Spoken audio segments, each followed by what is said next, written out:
अस्सलाम वालेकुम नाज़रीन, मैं हूं आपकी होस्ट मेमुना अलमास और आप देख रहे हैं प्रोग्राम हेल्थ विद TNN। नाज़रीन, जैसे कि हम हर बीमारी पर बात करने के लिए बहुत सारे डॉक्टर्स को अपने स्टूडियो में दावत देते हैं, आज इसी तरह हम बात करेंगे हेपेटाइटिस बी के बारे में। हेपेटाइटिस बी के बारे में बात करने के लिए हमारे साथ मौजूद हैं डॉक्टर सज्जाद हुसैन साबिर, जो कि assistant professor head of department gastrology, enterology and hepatology भी हैं। तो सबसे पहले तो डॉक्टर साहब, आपका बहुत बहुत शुक्रिया कि आपने अपने इतने कीमती टाइम में से हमारे लिए वक्त निकाला और आप यहाँ पर आए। तो डॉक्टर साहब, आप हमें बताएं कि ये हेपेटाइटिस क्या है? बिस्मिल्लाहिर्रहमानिर्रहीम। पहले तो मैं इस अहम मौजू पे मदऊ करने के हवाले से आपका और आपकी टीम का शुक्रिया अदा करता हूँ। ये एक बड़ा यही अहम टॉपिक है जिसके हवाले से हेपेटाइटिस, जिसे आमतौर पर यरकान भी कहा जाता है, इसका मतलब ये है कि जिगर की सोजिश। मेडिकल की इस्तिलाह में किसी भी लफ्ज के साथ अगर आइटिस लगा हो तो उसका मतलब इन्फ्लेमेशन या सोजिश होती है। तो हेपेटाइटिस का मतलब भी जिगर की सोजिश है, जिसके बहुत सारे अवामल हैं। अगर हम ये देखा जाए कि पाकिस्तान में हेपेटाइटिस की वजह क्या है, तो उसके अंदर मुख्तलिफ वायरसेस हैं और मुख्तलिफ बीमारियां हैं जिनकी वजह से हेपेटाइटिस या जिगर की सोजिश हो सकती है, जैसे कि hepatitis A, hepatitis B, hepatitis C, D and E, जो कि आमतौर पे हैं। इसके अलावा जिगर के ऊपर चर्बी का हो जाना भी हेपेटाइटिस कर सकता है। इसके अलावा अल्कोहल का इस्तेमाल या कुछ बीमारियां जैसे कि Wilson's disease, haemochromatosis, alpha 1 antitrypsin deficiency, primary biliary cirrhosis या इस तरह की और कुछ बीमारियां, इनके अलावा कुछ अद्वियात भी हेपेटाइटिस कर सकती हैं। तो इन सब की वजह से अगर जिगर की सोजिश हो जाए तो उसे हम हेपेटाइटिस कहते हैं। तो डॉक्टर साहब, आपने यहाँ पर बात की कि जिगर पर सोजिश के रिलेटेड आपने बात की। ये जिगर पर जो सोजिश होती है वो क्यों होती है? ऐसी क्या रीजन है कि हमारा जो लिवर है उस पर स्वेलिंग हो जाती है? जी, उसके हवाले से ऐसे है कि जब भी, जैसे मैंने आपको बताया कि इसकी बहुत सारी वजूहात हैं, तो उसके मैकेनिज्म्स भी डिफरेंट हैं। अगर हम बात करें, जैसे सबसे कॉमन हमारे पाकिस्तान के अंदर वायरसेस हैं, तो वो कॉज करते हैं हेपेटाइटिस। तो वो बेसिकली जब वो खून में शामिल होते हैं और जब जिगर तक पहुंचते हैं, तो जिगर के जो खुलियों में जब वो दाखिल हो जाते हैं, तो वहां पे मुख्तलिफ किस्म की तोड़ फोड़ का शिकार खुलिये होना शुरू हो जाते हैं। और उसके साथ ही जो हमारा कुव्वते मुदाफियत का सिस्टम है वो भी उसके खिलाफ एक्टिव हो जाता है। तो जब इन सारी इंटरेक्शंस की वजह से वहां पे स्वेलिंग होनी शुरू हो जाती है, जिसे हम हेपेटाइटिस कहते हैं। अच्छा, हेपेटाइटिस की अक़साम क्या है? हमने सुना है कि आम जुबान में इसको यरकान कहते हैं, काला यरकान, पीला यरकान। ये असल में क्या चीज होती है और इनमें क्या फर्क क्या होता है? जी, उसमें इस तरह है कि हेपेटाइटिस की जैसे बताया कि 5 बहुत कॉमन अक़साम है, जिसके अंदर hepatitis A, B, C, D और ई है जी। और जो इसमें जो हेपेटाइटिस ए और ई है, ये ज्यादातर अमूमन पीला यरकान करवाते हैं, जबकि जो हेपेटाइटिस बी है और सी है, ये काला यरकान की तरफ भी मुंतकिल हो जाते हैं। अब हम काले और पीले यरकान में इस तरह फर्क करते हैं कि जाहिरी तौर पे रंगत में तब्दीलियां आना शुरू हो जाती है। अमूमन जब पीला यरकान होता है, जिसे हम एक्यूट हेपेटाइटिस कहते हैं, उसके अंदर जब हेपेटाइटिस ए या ई, लेकिन बाद दफा बी भी पीला यरकान कर देता है, जिसकी वजह से आंखों का पीला हो जाना, जिल्द रंगत का पीला हो जाना और पेशाब में पिलाहट आना, ये पीले यरकान की अलामत आनी शुरू हो जाती है। दूसरी तरफ अगर हम बात करते हैं कि काला यरकान कौन सा है, तो काले यरकान को बेसिकली हम क्रॉनिक हेपेटाइटिस कहते हैं, जो कि आगे जाकर सिरोसिस की वजह बनता है। सिरोसिस में जिगर की रंगत तब्दील हो जाती है और जाहिरी तौर पर मरीज की रंगत भी तब्दील होना शुरू हो जाती है, स्याही माइल होना शुरू हो जाती है। तो ऐसी सूरत हाल में हम उसे काला यरकान कहते हैं। ये अमूमन हेपेटाइटिस बी और सी करते हैं। सही। तो डॉक्टर साहब, इसकी क्या शरह फीसद है दुनिया में और पाकिस्तान में? कितने फीसद लोग इस बीमारी से मुतासर होते हैं और कितने फीसद लोग जो है वो इसकी लास्ट स्टेज तक पहुंच जाते हैं? जी, उसमें अब तक अगर एक मुहतात अंदाजे के मुताबिक पूरी दुनिया में 2 करोड़ 60 लाख से 3 करोड़ तक लोग हेपेटाइटिस के एक्टिव मरीज हैं। बाकी लोगों में कैरियर केसेस भी हो सकते हैं, लेकिन ये एक्टिव केसेस हैं जो कि डायग्नोज हो चुके हैं। और उसके अलावा अगर हम इसकी रेशियो निकाली जाए तो ये तकरीबन 3.5% दुनिया का हिस्सा बनते हैं जो कि हेपेटाइटिस का शिकार है। अगर पाकिस्तान की बात की जाए तो पाकिस्तान के अंदर इस वक्त 1 करोड़ 50 लाख के आसपास जो हेपेटाइटिस के मरीज हैं, जिनमें से ज्यादातर हेपेटाइटिस सी के हैं और तकरीबन 40 से 50 लाख तक जो हेपेटाइटिस बी के लोग शिकार हैं। 1 करोड़ तक की आबादी हेपेटाइटिस में मुब्तला है। अच्छा, इससे बचने के लिए कौन सी ऐसी अलामत है कि जिससे इंसान को पता चल सके कि वो हेपेटाइटिस में मुब्तला हो रहा है? उसकी अलामत अमूमन लोगों को नहीं पता होती ना, तो ये ऐसी कौन सी खास अलामत होती हैं जिससे पता चले कि ये हेपेटाइटिस बी ही है? जी, इस हवाले से बड़ी अहम बात है कि हमारे देखने में भी ये बात आई है और हमारे जो डेटा भी हमें ये बताता है कि तकरीबन 2/3 पेशेंट जो है उनमें कोई अलामत जाहिर ही नहीं होती हैं, वो बगैर अलामत के होते हैं, और जब वो किसी जगह पे ब्लड देने के लिए जाते हैं या अपने रूटीन के टेस्ट करवाते हैं तो उनमें उनको हेपेटाइटिस का पता चलता है।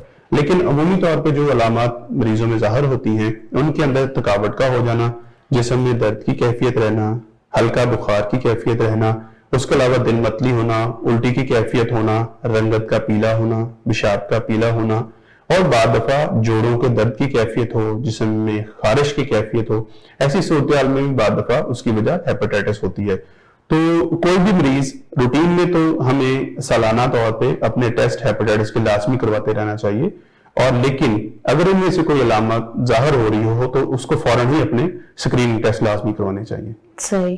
तो डॉक्टर साहब, ये कैसी बीमारी, मतलब छूत की बीमारी है, ये फैलता कैसे है? जिस तरह मतलब छूत की बीमारी होती है, एक बंदे को हो जाए तो वो दूसरे बंदे में मुंतकिल हो जाती है, इसकी क्या ऐसे रीजन है, ये किस तरह से फैलती है? जी, इसके अगर हम देखें तो 3 मेजर मैकेनिज्म है जिसके थ्रू ये फैलता है। सबसे पहले देखा जाए तो ये जल्द के रास्ते भी फैलता है। जल्द के रास्ते इस तरह है कि अगर जल्द के ऊपर जख्म आ जाए और किसी भी इंफेक्टेड मरीज का ब्लड उस स्किन पे लग जाए तो उससे जल्द के थ्रू भी ट्रांसमिट हो सकता है। जैसे कि ब्लड से ये अगले बंदे में मुंतकिल हो सकता है। जैसे कि इस्तेमाल शुदा सिरिंजेस का इस्तेमाल, ब्लेड्स का इस्तेमाल, नेल कटर का इस्तेमाल, या सैलून में या पार्लर्स में जो चीजें इस्तेमाल की जाती हैं उनके इस्तेमाल अगर वो इन्फेक्टेड हों तो वो इसकी वजह बन सकते हैं। दूसरा, अगर खून चेक किए बगैर लगाया जाए तो उससे भी इसके मुंतकिल होने का खदशा होता है। और इसके अलावा माँ से बच्चे में भी मुंतकिल हो सकता है, और मियाँ बीवी के दरमियान भी ये हेपेटाइटिस मुंतकिल हो सकता है। सही। तो इसके जो आपने अभी कहा कि इसके टेस्ट करवाने चाहिए ताकि आपको पता चले कि आप में जो कोई बीमारी मुंतकिल हो रही है वो कौन सी बीमारी है, लाइक वो हेपेटाइटिस है, वो कौन सी है। तो इसके जो टेस्ट होती है वो कौन कौन से टेस्ट होते हैं, हमें कौन से टेस्ट करवाने चाहिए जिससे हमें एग्जैक्ट पता चल सके ये हेपेटाइटिस ही है? जी, उसमें सबसे पहले हम स्क्रीनिंग टेस्ट करते हैं। स्क्रीनिंग टेस्ट से मुराद ये है कि हेपेटाइटिस बी का टेस्ट स्क्रीनिंग टेस्ट करवाया जाए और इसी तरह हेपेटाइटिस सी का स्क्रीनिंग टेस्ट करवाया जाए। वो करवाने के अलावा लीवर फंक्शन टेस्ट करवाने चाहिए। उनमें से भी जो अहम हमें चीज गाइड कर रही होती है, जैसे हमारे पास कुछ मरीज आते हैं जो कि सिर्फ लीवर फंक्शन टेस्ट करवा के हमारे पास आ जाते हैं, तो उनके अंदर हम देखते हैं कि ALT की अगर वैल्यू मर्दों में 35 से ज्यादा हो और खवातीन में 25 से ज्यादा हो तो हम कॉन्शियस हो जाते हैं कि इनके हेपेटाइटिस के टेस्ट करवाने चाहिए, स्क्रीनिंग टेस्ट करवाने चाहिए। और अगर किसी में हेपेटाइटिस पॉजिटिव आ जाता है, बी या सी पॉजिटिव आ जाता है, तो उसके हवाले से फिर खून का मुआयना, CBC करवाना, गुर्दों के टेस्ट करवाना, उसके अलावा पेट का अल्ट्रासाउंड करवाना, PCR का टेस्ट करवाना और बाद दफा कुछ एंटीजन का टेस्ट करवाना बी की सूरत में करवाना जरूरी होता है। तो उसके उनको देखते हुए फिर हम इलाज का तयन करते हैं। अच्छा, मेरे माइंड में एक क्वेश्चन आ रहा है कि अगर हम लोग टेस्ट करवा रहे हैं, स्क्रीनिंग टेस्ट हम लोगों ने करवा लिया, अगर हेपेटाइटिस स्क्रीनिंग टेस्ट हमारा पॉजिटिव है और हमारा PCR जो है वो नेगेटिव है, तो हमें इस सिचुएशन में क्या करना चाहिए? जी, ये बड़ा अहम सवाल है क्योंकि हमारे पास जब मरीज आते हैं वो स्क्रीनिंग टेस्ट जब उनका पॉजिटिव आ जाता है तो वो ये महसूस करते हैं कि उनको हेपेटाइटिस हो चुका है। ज्यादातर केसेस में ऐसा होता है, लेकिन कुछ केसेस में ये होता है कि जो PCR नेगेटिव होता है, जो कि बाद दफा हमें बता रहा होता है कि वायरल लोड बहुत कम है जो कि PCR के ऊपर डिटेक्ट नहीं हो सका, या ये हो सकता है कि जिंदगी में कभी उनको हेपेटाइटिस हुआ था और वो खुद ब खुद ही ठीक हो गया। ऐसी सूरत हाल में हमें जो 6 महीने के बाद हम PCR दोबारा एडवाइस करते हैं कि वो हमें 6 महीने के बाद PCR और लीवर फंक्शन टेस्ट करवा के दिखाएं, और अगर उसके ऊपर भी PCR नेगेटिव हो जाता है, जिसका मतलब ये है कि 2 PCR 6 माह के गैप से अगर नेगेटिव आ जाते हैं तो हम कहते हैं कि आपके अंदर एक्टिव हेपेटाइटिस नहीं है, आप या तो कैरियर कंडीशन में हैं या फिर कभी जिंदगी में आपको हुआ था और वो खुद ब खुद ही आपकी बॉडी ने उसको खत्म कर दिया, और अगर उसके बावजूद फिर हम उसको 2 साल तक 3 महीने से 6 महीने के बाद उनके LFTs और अल्ट्रासाउंड करवा के देखते रहते हैं। जी बिल्कुल सही। जी तो नाज़रीन, यहाँ पर वक्त हुआ जाता है ब्रेक का, हमारे साथ रहिएगा। ब्रेक के बाद हम फिर से हाजिर होते हैं। आसमान को छूने की चाहतों के साथ ख्वाहिशों को छत देकर ये डालते हैं नई तरक्की की, और ये है Tahir estates, steel monuments manufacturers, project marketing, town developer and builder. Tahir estates Sahiwal का सबसे पहला और वाहिद इंटरनेशनल ISO सर्टिफाइड इदारा और चैम्बर ऑफ कॉमर्स की तरफ से बेस्ट अचीवमेंट अवार्ड हासिल कर चुका है, जिन्होंने साहिवाल में रेजिडेंशियल और कमर्शियल प्रॉपर्टी में मार्केटिंग को दी एक नई पहचान। साहिवाल में कामयाब projects, Jeevan City, Safari City Okara, Al Rasaf Villas, Eden Garden, Gulshan Zainab, Farid Avenue, Alhamra Block, Sahiwal Estate and new project in Arifala Defense City Housing Scheme.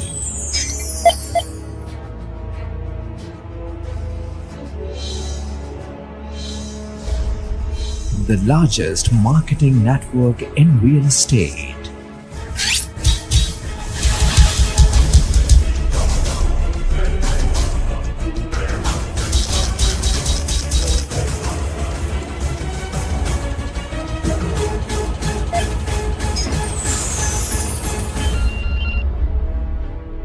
Tahir Estates, Commercial Plaza number 1, Jeevan City Phase 1, Main Mudhali Road, Sahiwal.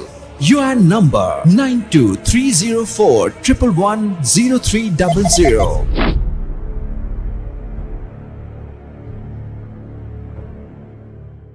Welcome back नाजरीन। हम बात कर रहे थे hepatitis B के बारे में। तो डॉक्टर साहब, हमने टेस्ट और PCR के बारे में तो बात कर ली, तो मुझे आप ये बताएं कि हेपेटाइटिस की कितनी अकसाम और कौन सी किस्म पाकिस्तान में सबसे ज्यादा पाई जाती है? जी, उसके हवाले से अगर हम हेपेटाइटिस बी की स्पेसिफिकली बात करते हैं तो हेपेटाइटिस बी की 10 मुख्तलिफ इकसाम है जो कि A से लेके J तक हैं, A, B, C, D, E, F, G, H, I, J। तो जो हमारे पाकिस्तान के अंदर जो पाई जाती है वो B और C ज्यादा कॉमन है, जबकि A जो है वो अमेरिका में और यूरोप में पाई जाती है, और D जो है वो किसी भी जगह पाई जा सकती है। बाकी जो अक़साम है वो किसी किसी जगह पे दुनिया के हिस्सों में पाई जाती है। सही। तो डॉक्टर साहब, पाकिस्तान और अमेरिका में मतलब इसकी एग्जाम डिफरेंट एग्जाम जो है वो होती हैं, तो हमारे यहाँ ज्यादातर हेपेटाइटिस बी और सी आपने कहा कि होता है। इसकी क्या रीजन है कि हेपेटाइटिस बी और सी जो है वो मतलब यूरोपियन और एशियन में तो ये पार्टीशन हो गई ना, तो इसकी क्या रीजन है? जी, मुख्तलिफ जैसे जियोग्राफिकल डिस्ट्रीब्यूशन होती है हर चीज की, इसी तरह बीमारियां भी कुछ क्लाइमेट के अंदर एग्जिस्ट करती हैं, ठीक है, और उसमें डिफरेंट म्यूटेशंस की वजह से वो मुख्तलिफ क्लाइमेट में एग्जिस्ट कर सकती हैं। तो अगर हम जियोग्राफिकल डिस्ट्रीब्यूशन देखी जाए तो उसमें बी की जो पाकिस्तान के अंदर वो बी और सी ज्यादा कॉमन है, तो उसके लिहाज से फिर हम उसको ट्रीट करते हैं। ऑल्दो इनका इलाज तकरीबन मिलता जुलता ही है, लेकिन हम सिर्फ स्पेसिफिक इसलिए करते हैं कि बाद अक़साम में म्यूटेशन या उसमें तब्दीली का आंसर ज्यादा होता है और बाद में कम होता है। अच्छा, आपने जिक्र किया था कि टेस्ट के हवाले से जब हमने बात की तो आपने जिक्र किया था कि कुछ इंसान ऐसे होते हैं उनका हेपेटाइटिस हो जाता है लेकिन उनको पता नहीं होता, वो खुद ही खत्म हो जाता है। तो वो कैसे खत्म हो जाता है? विदाउट मेडिसिन कैसे, ट्रीटमेंट के कैसे हो सकता है वो? जी, इसके अंदर कुदरत अपना इख्तियार रखती है कि अल्लाह ताला ने हमारे सिस्टम के अंदर ऐसे डिफेंस सिस्टम रख दिए हैं कि अगर किसी भी को भी यंग एज में हेपेटाइटिस हो जाए या फिर वायरस की मकदार कम हो या कुछ डिफरेंट एग्जाम्स हैं उनमें से अगर हो जाए तो वो कुव्वते निजाम जो हमारा कुव्वते मुदाफियत है वो उसको खत्म कर देता है।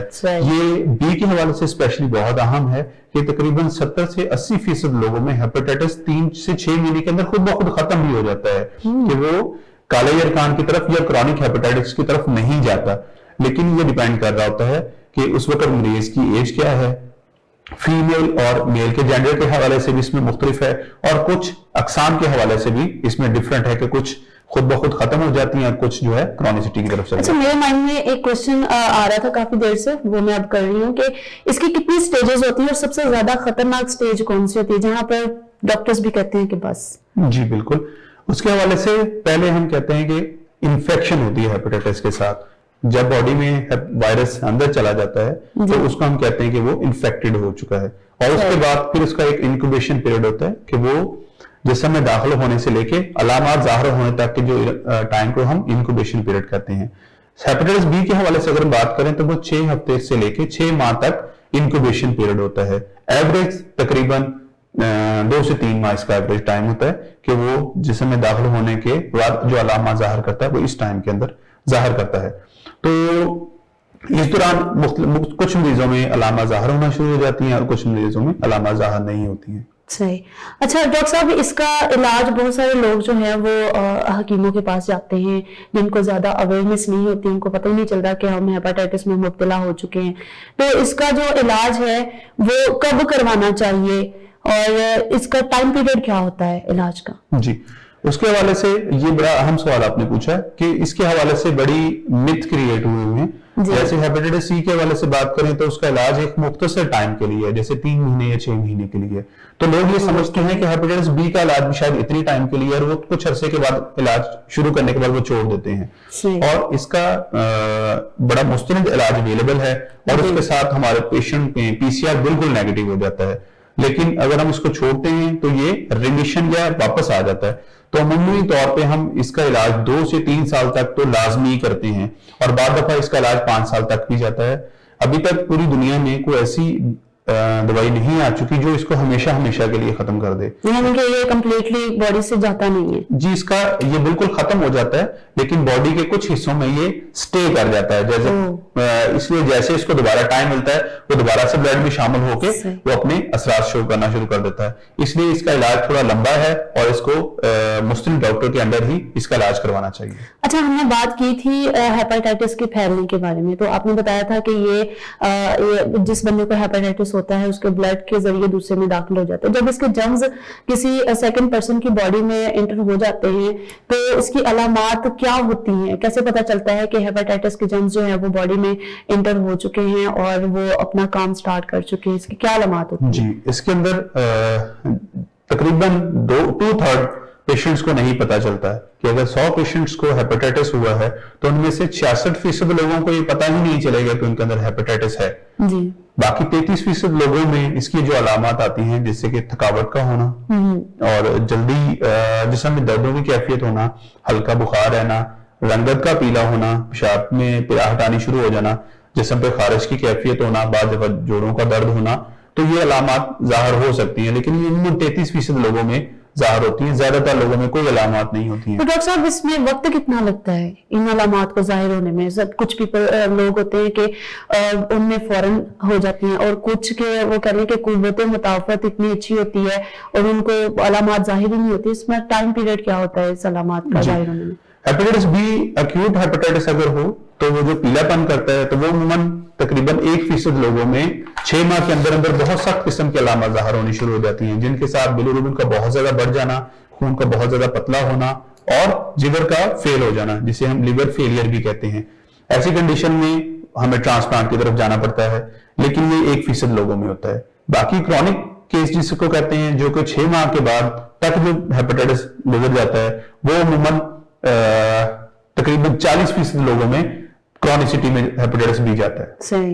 बाकी लोगों में बाद दफा ये खुद ब खुद ही खत्म हो जाता है। अच्छा, नॉर्मल लोगों में तो हेपेटाइटिस जब होता है तो उसकी अलामत जाहिर हो जाती हैं और वो मेडिसिन से अपना ट्रीटमेंट करवा के ठीक भी हो जाते हैं, तो इतना ज्यादा प्रॉब्लम नहीं होता। यहाँ पर एक क्वेश्चन आ रहा है मेरे माइंड में कि अगर प्रेग्नेंट लेडी को हो जाए और उस डिलीवरी के बाद या फिर प्रेगनेंसी के दौरान उसके बच्चे में भी ये जर्म्स मुंतकिल हो सकते हैं, और अगर हो सकते हैं तो इसका ट्रीटमेंट कैसे होगा? जी बिल्कुल, ये अहम सवाल इस हवाले से है कि पाकिस्तान के अंदर अमूमन जो प्रेग्नेंट लेडीज हैं उसको स्क्रीन नहीं किया जाता। अगर बाकायदगी से उसको स्क्रीन किया जाए तो हमें पता चल सकता है कि उनके अंदर वायरस की मकदार कितनी है। एक खास मकदार से ज्यादा जाने के बाद इसके इलाज की जरूरत पड़ती है। और अगेन एक घर में अगर किसी खातून को, किसी बीवी के ऊपर हेपेटाइटिस हो जाता है तो वो 3 जिंदगियों में हेपेटाइटिस मुंतकिल कर सकती है, जैसे कि अपने शौहर में या आने वाले बच्चे के अंदर। तो इसके अंदर वाले से हम जो इलाज करते हैं वो हमें गाइड करते हैं कि वो अपने हस्बैंड के एक तो टेस्ट करवाएं और उनकी वैक्सीनेशन करवाएं। उसके अलावा जब उनका 7वां महीना शुरू होता है तो उस वक्त वो अपने टेस्ट भी करवाएं और टेस्ट के साथ अपना इलाज शुरू कर लें और डिलीवरी के 3 महीने बाद तक हेपेटाइटिस बी का अपना इलाज जारी रखें। ये बेसिकली इसलिए किया जाता है ताकि वायरल लोड कम हो जाए और बच्चे में हेपेटाइटिस कम मुंतकिल हो। बाकी बच्चे के हिफाजत के हवाले से अगर हम बात करते हैं तो हेपेटाइटिस बी के इम्यूनोग्लोबुलिन्स होते हैं जो कि बच्चों में 12 घंटे के अंदर डिलीवरी के 12 घंटे के अंदर बच्चे को इम्यूनोग्लोबुलिन्स लाजमी लगवाने चाहिए। ऐसे बच्चे जिनकी मदर को हेपेटाइटिस बी है उससे हेपेटाइटिस को हम बहुत हद तक कम कर सकते हैं। और उसके अलावा इसकी वैक्सीनेशन भी होती है जिसकी 3 डोजेज होती हैं, वो भी लगवानी होती हैं बच्चों में। लेकिन अगर खुदा ना खास्ता ये सारी चीजें ना हो तो इसका नुकसान ये होता है कि 90% बच्चे जिनकी माओ में हेपेटाइटिस बी है वो हेपेटाइटिस बी को इन्फेक्टेड हो जाते हैं उससे। तो डॉक्टर साहब चले कुछ लोग होते हैं नहीं करवाते अपनी प्रेग्नेंट लेडीज का इस तरह ट्रीटमेंट नहीं करवाते, हॉस्पिटल से नहीं लेके जाते, तो डिलीवरी के बाद क्या वही लेडी जो है वो अपने बच्चे को फीड करवा सकती है हेपेटाइटिस में ही? जी बिल्कुल, अल्लाह ताला का बड़ा ये अच्छा निजाम है कि वो हेपेटाइटिस मदर फीडिंग के थ्रू बच्चे में मुंतकिल नहीं होता। इसके बहुत कम चांसेस हैं कि मदर फीड से बच्चे में ये मुंतकिल हो जाए। लेकिन अगर किसी मदर को हम हेपेटाइटिस की ट्रीटमेंट शुरू करवा देते हैं तो फिर हम उनको मदर फीड से मना कर देते हैं क्योंकि कुछ अद्वियात का असरात बच्चों में जाने का खदशा होता है। लेकिन हेपेटाइटिस के साथ मदर फीड से ट्रांसमिट नहीं होता हेपेटाइटिस। सही। तो मुझे ये बताएं कि ये एक नैरेटिव बना हुआ है कि हेपेटाइटिस बी और सी मतलब इसकी एग्जाम्स लोगों को पता तो है लेकिन किसी में ये अवेयरनेस नहीं है कि इनमें ज्यादा खतरनाक कौन सा है।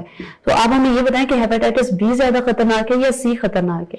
जी, इस हवाले से अगर हम बात की जाए वैसे तो कोई भी बीमारी ऐसी नहीं है, अगर हम बी और सी की बात करते हैं तो इनके खतरनाक हद तक तो नताए जाते हैं जिसके अंदर खुदा न खास्ता जिगर के कैंसर तक बात चली जाती है। लेकिन अगर हम इन्फेक्टिविटी की बात करें तो अमूमन तौर पे हेपेटाइटिस जो बी है वो हेपेटाइटिस सी से 10 गुना ज्यादा खतरनाक है और इंफेक्शन के हवाले से। और दूसरी तरफ अगर इसको हम HIV के साथ, एड्स के साथ कंपेयर किया जाए तो ये 50 टाइम्स मोर इन्फेक्शियस है हेपेटाइटिस बी अगर हम एड्स के साथ इसको कंपेयर करते हैं। सही। तो इसकी कोई वैक्सीनेशन है और अगर है तो वो कितने अरसे तक मौसर है या कितने अरसे तक हम उस वैक्सीन को लगवा सकते हैं? इसकी वैक्सीनेशन कब तक करवा सकते हैं? जी बिल्कुल, हेपेटाइटिस बी की वैक्सीनेशन अवेलेबल है, ये बड़ी अच्छी बात है। 1980 से हेपेटाइटिस बी की वैक्सीनेशन अब मार्केट में अवेलेबल होना शुरू हो गई है। पहले रिकम्बिवैक्स के नाम से आ रही थी, उसके बाद एंजरेक्स बी के नाम से और अब एप्लीसेव के नाम से 2017 में FDA ने एक नई वैक्सीनेशन अप्रूव कर दी है। तो हेपेटाइटिस बी के हवाले से ये बड़ी मौसर वैक्सीनेशन हैं जिसकी मकदार हम 0-1-6 मंथ पे पेशेंट्स को गाइड करते हैं जिनके अंदर हेपेटाइटिस बी नेगेटिव डिजीज होती है तो हम उनको कहते हैं कि वो ये लाजमी लगवाएं। अमूमी तौर पे बच्चों में ये थाई पे लगाया जाता है और बड़ों में ये डेल्टॉइड मसल के ऊपर वैक्सीनेशन लगाई जाती है। जहां तक इसकी बात करने की बात है कि ये कितनी मौसर है तो ये 95% तक इफेक्टिव है और ये हेपेटाइटिस बी से प्रोटेक्शन देती है। लेकिन इसकी भी मियाद है, 5 से 10 साल के बाद हमें अपनी इम्यूनिटी को चेक करते रहना चाहिए, इसकी एंटी-HBs टाइटर्स करवाते रहना चाहिए। अगर वो कम होना शुरू हो जाएं तो बूस्टर की जरूरत पड़ती है और अगर ये बिल्कुल ही कम हो जाएं, जैसे कि कुछ मरीज ऐसे होते हैं जो कि इम्यूनो कॉम्प्रोमाइज्ड होते हैं, उनके अंदर ये एंटी-HBs के टाइटर्स कम हो जाते हैं तो ऐसी सूरत में उनको दोबारा वैक्सीनेशन की भी जरूरत पड़ सकती है। लेकिन ये बहुत इफेक्टिव है और हर बंदे को इसको वैक्सीनेशन लाजमी करवानी चाहिए। सही। तो डॉक्टर साहब अब बड़ों में जब हेपेटाइटिस होता है चलिए उसका वैक्सीनेशन के साथ ट्रीटमेंट हो सकता है, गोलियां काफी होती हैं, कैप्सूल्स वगैरह होते हैं। तो जब किसी नौमौलूद बच्चे को हो जाए या फिर 5 साल या 10 साल बच्चे को हो जाए, तो उसका ट्रीटमेंट हम कैसे करेंगे? जी बिल्कुल, ये बड़ा ट्रिकी ट्रीटमेंट होता है, क्योंकि बच्चों के हवाले से जैसे मोस्ट ऑफ द टाइम ये जो हेपेटाइटिस माँ से बच्चे में मुंतकिल होता है, तो सबसे पहले तो हम यही वालिदैन से गुजारिश करते हैं कि वो अपने टेस्ट करवाएं। अगर उनका पॉजिटिव आ जाता है तो मदर का भी इलाज कराएं और बच्चे को भी इम्यूनोग्लोबुलिन 12 घंटे के अंदर अंदर लगवाएं और वैक्सीनेशन करवाएं। खुदा ना खास्ता अगर फिर भी ट्रांसमिट हो जाता है बच्चे के अंदर, तो 3 साल तक पेगुलेटेड इंटरफेरॉन को हम लगा सकते हैं, और 3 साल से लेके 11 साल तक कुछ अद्वियात हैं जो कि हम दे सकते हैं, और 11 साल के बाद तक बच्चों को हम ऐसे ही ट्रीट कर सकते हैं जैसे कि हम बड़ों को ट्रीट करते हैं। इसका इलाज बिल्कुल अवेलेबल है और मुमकिन भी है, लेकिन वो बड़ा एहतियात के साथ करने वाला होता है, और वो मुस्तनिद डॉक्टर जो हैं, क्वालिफाइड डॉक्टर इसको कर सकते हैं। लेकिन डॉक्टर साहब, नॉर्मल बच्चा तो टैबलेट्स वगैरह नहीं खा सकता, तो उसको हम कैसे ट्रीट? जी, उनके लिए इंजेक्शन अवेलेबल होते हैं। पेगुलेटेड इंटरफेरॉन इंजेक्शन की एक किस्म है जो कि पहले हेपेटाइटिस सी में लगाए जाते थे, लेकिन वो ऐसी केस में भी लगाए जा सकते हैं जबकि हमें लग रहा हो कि वो जिगर को मुतासर कर रहे हैं। सही। तो अगर एक इंसान है, उसके साथ सिचुएशन ये बन जाती है कि उसको हेपेटाइटिस बी और सी दोनों हो गए हैं, तो हम सबसे पहले किस चीज का इलाज करेंगे, हेपेटाइटिस बी का या सी का, और कैसे करेंगे? जी, आपने बड़े अच्छे सवाल होता है ना, ये सिचुएशन सारी क्रिटिकल हो जाती है। जी बिल्कुल, आपने बड़े अहम क्वेश्चन पूछे हैं और ये रूटीन के क्वेश्चन हैं। हेपेटाइटिस बी और सी के पेशेंट्स हमारे पास अमूमन आ जाते हैं, तो वो हमसे कहते हैं कि डॉक्टर साहब एक वक्त में हम एक इलाज करवा लेते हैं क्योंकि गोलियां बड़ी सख्त हैं, और दूसरा हम बाद में कर लेंगे क्योंकि ये गर्म होती हैं, तो हमारे लिए मुमकिन नहीं है। लेकिन साइंस के हवाले से ऐसी कोई बात नहीं है। हम ये बात करते हैं कि अगर हेपेटाइटिस बी है और उसके साथ सी भी है, तो अमूमन तौर पर हेपेटाइटिस सी को हम ट्रीट करते हैं और बी को साथ प्रोफिलैक्टिकली लाजमी ट्रीट करते हैं। लेकिन अगर बी की वैल्यू भी ज्यादा है तो एक ही वक्त में दोनों यरकान का इलाज करना मुमकिन है और ये किया जाता है। सही। अच्छा, हमारे यहाँ हार्ट ट्रांसप्लांट के लिए बाहर लोग जाते हैं, लिवर ट्रांसप्लांट के लिए, मतलब जिगर की तब्दीली के लिए जाते हैं, तो क्या पाकिस्तान में ये फैसिलिटी मौजूद है कि हम अपने पेशेंट्स का जो है जिगर ट्रांसप्लांट कर सकते हैं, चेंज कर सकते हैं? क्योंकि लोगों के पास तो इतनी अवेयरनेस है नहीं, तो इसके बारे में थोड़ा ब्रीफ करें। जी बिल्कुल, जब लिवर सिरोटिक हो चुका तो होता है, ठीक है, या उसके ऊपर खुदा ना खास्ता कैंसर बनने की सिचुएशन हो जाती है, तो फिर हम इसको जिगर की तब्दीली के हवाले से बात करते हैं जो कि लिवर ट्रांसप्लांट के हवाले से किया जाता है। पाकिस्तान के अंदर मुख्तलिफ सेंटर्स हैं जो कि लिवर ट्रांसप्लांट करते हैं, जैसे PKLI, जैसे आशिफा है, जैसे कि सिंध में गैम्बट है, और शेख ज़ायद हॉस्पिटल है। यहाँ पे लिवर ट्रांसप्लांट हो रहा है और बड़े कामयाब तरीके से लिवर ट्रांसप्लांट हो रहा है, तो पाकिस्तान के अंदर ये सहूलत मौजूद है, बिल्कुल मौजूद है। सही। अच्छा, जिगर का कैंसर हो जाता है, तो जिगर का कैंसर हेपेटाइटिस से ही होता है या फिर किसी और वजूहात की वजह से होता है, ये जरा क्लियर कीजिएगा। जी बिल्कुल, जैसे कि वो बीमारियां जो कि हेपेटाइटिस कर सकती हैं, वो बीमारी जब हेपेटाइटिस करती है तो वो एक सेट पैटर्न पे डिजीज शुरू हो जाती है जो कि आखिर में जिगर के कैंसर तक बात जा सकती है। लेकिन पाकिस्तान के अंदर सबसे कॉमन जो वजूहात है वो वायरसेस हैं, जैसे हेपेटाइटिस बी है या हेपेटाइटिस सी है। और इसी तरह जो अब हमें ज्यादा परेशान करने वाली बीमारी आ रही है जिसको हम नेफ्रेट कहते हैं, ये फैटी लिवर है, वो भी हेपेटाइटिस काज करता है। और दुनिया में फैटी लिवर की वजह से ट्रांसप्लांट की रेशियो दिन ब दिन बढ़ती जा रही है, तो वो भी सिरोसिस कर सकता है। जब जिगर सिरोसिस हो जाता है तो उसके अंदर 3 से 5% सालाना तौर पे कैंसर के बनने के चांसेस बढ़ जाते हैं। तो हम इस जिगर के कैंसर से कैसे महफूज रख सकते हैं? आपने देखने वालों को इसके बारे में जी बिल्कुल, सबसे पहले तो यही है कि हम हेपेटाइटिस के हवाले से हेपेटाइटिस के स्क्रीनिंग टेस्ट रूटीन में होनी चाहिए, ताकि अगर खुदा ना खास्ता किसी को हेपेटाइटिस है तो उसका टाइमली उसका इलाज हो सके। और वो लोग जिनको हेपेटाइटिस नहीं है वो अपनी हेपेटाइटिस की वैक्सीनेशन करवा के इससे हमेशा के लिए अपने आप को और अपने प्यारों को बचा सकते हैं। जी डॉक्टर साहब, आपने हमें ब्रीफ किया, बहुत ज्यादा मालूमात हमें मिली हेपेटाइटिस के बारे में। हमारे नाज़रीन को कोई पैगाम देना चाहेंगे? जी बिल्कुल, नाज़रीन के हवाले से, गैस्ट्रोएंटरोलॉजिस्ट एक्सपर्ट होने के हवाले से मैं अपनी आवाम को ये पैगाम देना चाहता हूँ कि सालाना तौर पर अपने हेपेटाइटिस बी के और सी के टेस्ट लाजमी करवाएं। और वो लोग जो अपने टेस्ट रूटीन में करवाते हैं, अगर उनकी हेपेटाइटिस बी की वैक्सीनेशन नहीं हुई तो वो अपनी वैक्सीनेशन लाजमी करवाएं। और वो लोग जिन्होंने वैक्सीनेशन करवा ली है वो 5 साल से 10 साल के बाद अपनी वैक्सीनेशन की टाइटर्स लाजमी करवा के देखते रहें कि अगर उनको बूस्टर की या रीवैक्सीनेशन की अगर जरूरत है तो, क्योंकि इलाज से बेहतर है कि परहेज किया जाए, और वो वैक्सीनेशन से जब हम 95% तक बच सकते हैं तो क्यों ना हम अपने आप को हेपेटाइटिस से बचाएं। शुक्रिया, थैंक यू सो मच। जी तो नाज़रीन, डॉक्टर साहब ने हमें बहुत सारी हेपेटाइटिस बी और सी के बारे में मालूमात फाहम की हैं, तो काइंडली अगर आपके किसी रिश्तेदार में या आपके किसी दोस्त अजीज अकारब में इसके सिम्टम्स हैं तो आप बाकायदगी से अपने टेस्ट करवाएं, इसका ट्रीटमेंट लें ताकि आपकी जिंदगी महफूज हो सके। तो इसी के साथ ही अपनी होस्ट मेमुना अलमास को दीजिए इजाजत, फिर से हाजिर होंगे एक नए टॉपिक और एक नए डॉक्टर के साथ। तब तक के लिए अल्लाह हाफिज।